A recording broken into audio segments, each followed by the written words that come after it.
Today I'm going to go over kind of the process of the mugs and stuff. I know I tend to do a lot of videos of like throwing the pieces or trimming the pieces, but I figured tonight I would go more over why the pieces take so long, especially for like customs and stuff. Sometimes people are a little surprised when I say it takes like 6 weeks to make a custom from beginning to end.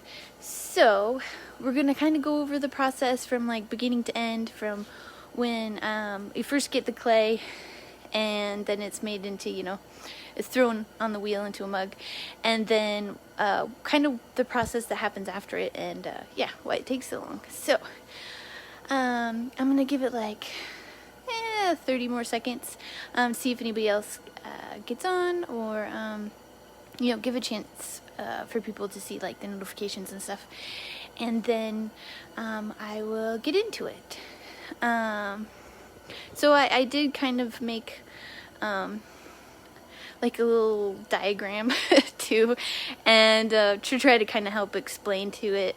There's a lot of pottery terminology, and sometimes working with pottery I forget that not everybody knows the terminology, so I figured if I put it on a diagram, then I can kind of explain it, and we can kind of go over like the pottery terms, what they mean, and yeah, so you can kind of see how long it takes for a piece to go from a lump of clay to the final product, which generally with me happens to be mugs.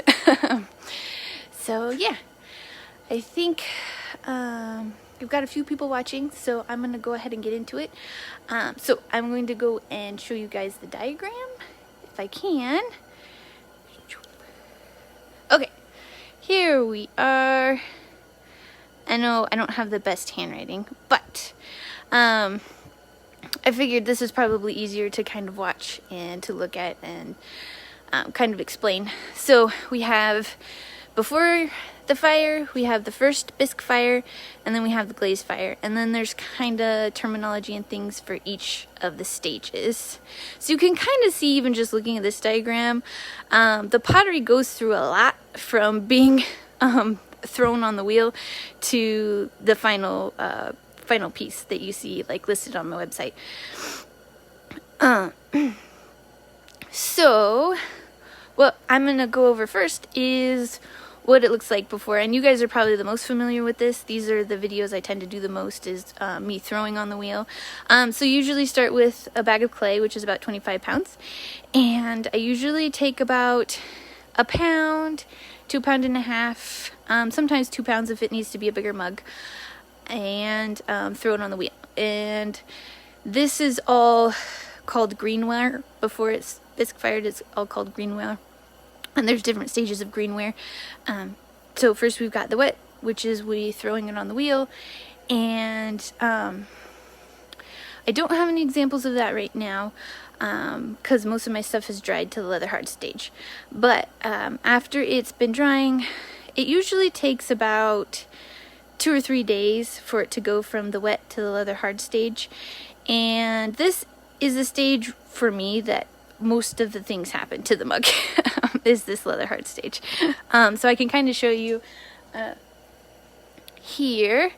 I have this mug, so you can see it's dried enough that I can touch it, and so the leather hard stage is when you do the trimming. I know I've done some trimming videos on like how I make the foot and stuff, so that is when that happens, is usually it gets trimmed on the wheel and it gets a foot. And then also what we have here are my handles. So for the leather hard stage, like I said, a couple days after it's been thrown, it's trimmed, and then a handle is added. And this is kind of tricky because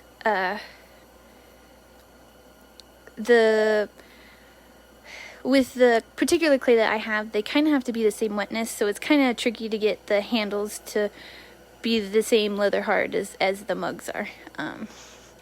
But they're just about it. They're just a little too wet, but they should probably be getting their handles today or tomorrow. And then after the leather hard stage, we have the bone dry stage. This is how, this is the stage it has to be at in order to be bisque fired most of the time. There are potters who bisque fire closer to the leather hard stage, but after it's been trimmed and had its handle added, it's really important to let it dry for, usually with my clay and it being more porcelain-like, sometimes it takes up to a week and a half for it to get bone dry. And so yeah, that's why I have like 1 to 2 weeks. Depending on the pieces I make and stuff, it can take up to 2 weeks from the wet stage to the bone dry stage to get bisqued.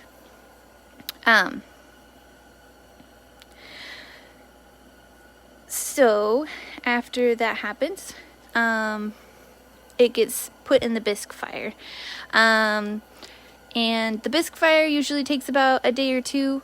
They get put to what's called a cone or 04. They get fired to that. It's really, really hot though. Let's just put it that way. This is a stage where it becomes more firm. It's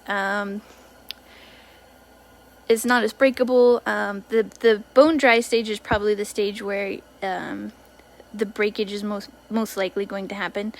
This is when it's the most fragile and the hardest to fix.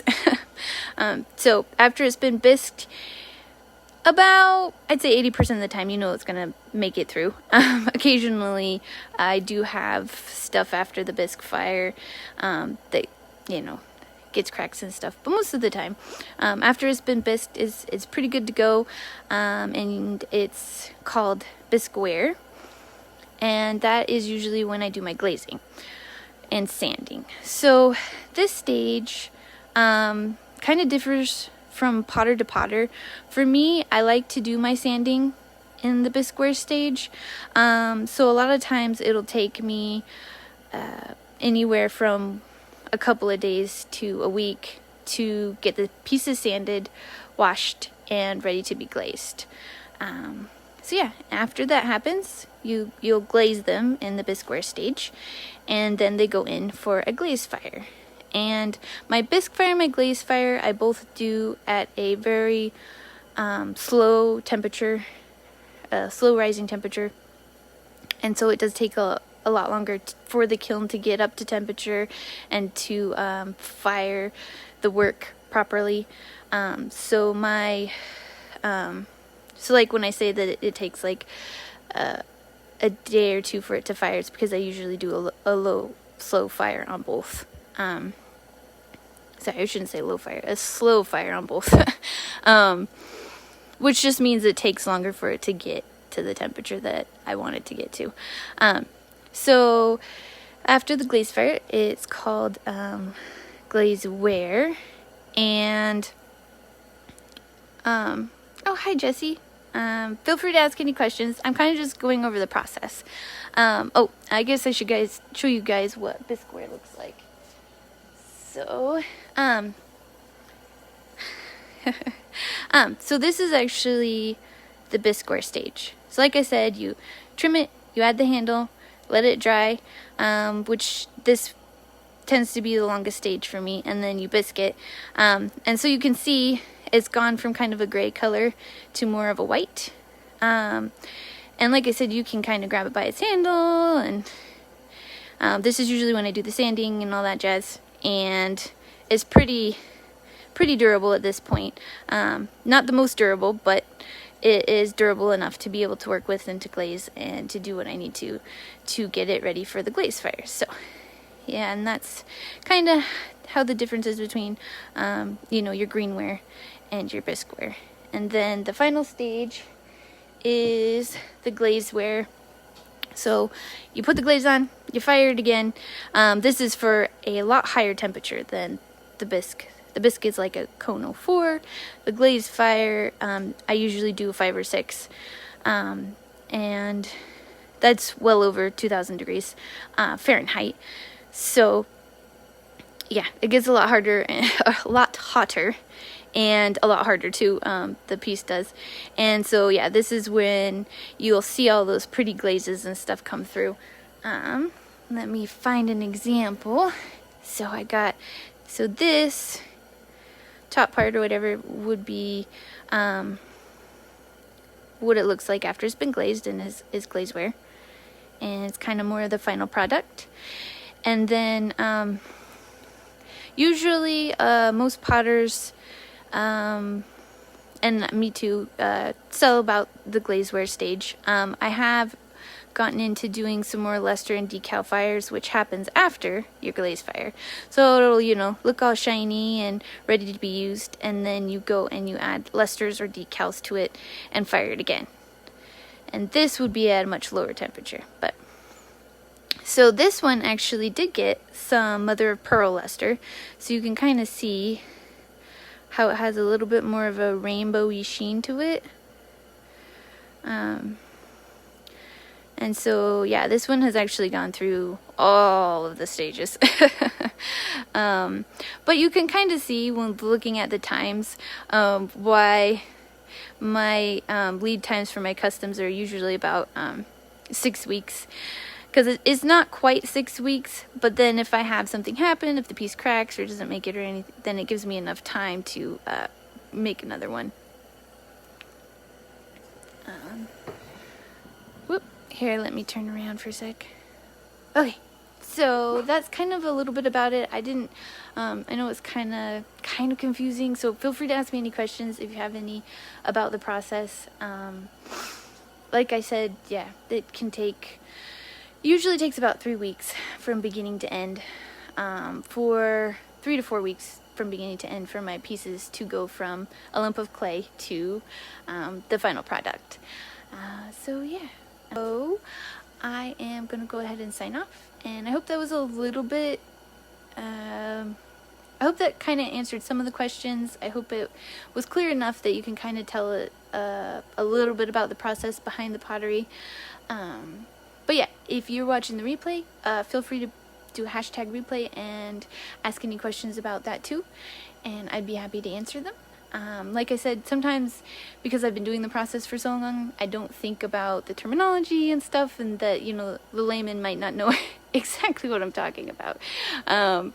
So yeah, if you think something's confusing or you don't quite understand, feel free to let me know too, and I'll be happy to answer any questions you have. And just want to thank you for either watching live or watching the replay, and hope you have a wonderful night. Bye.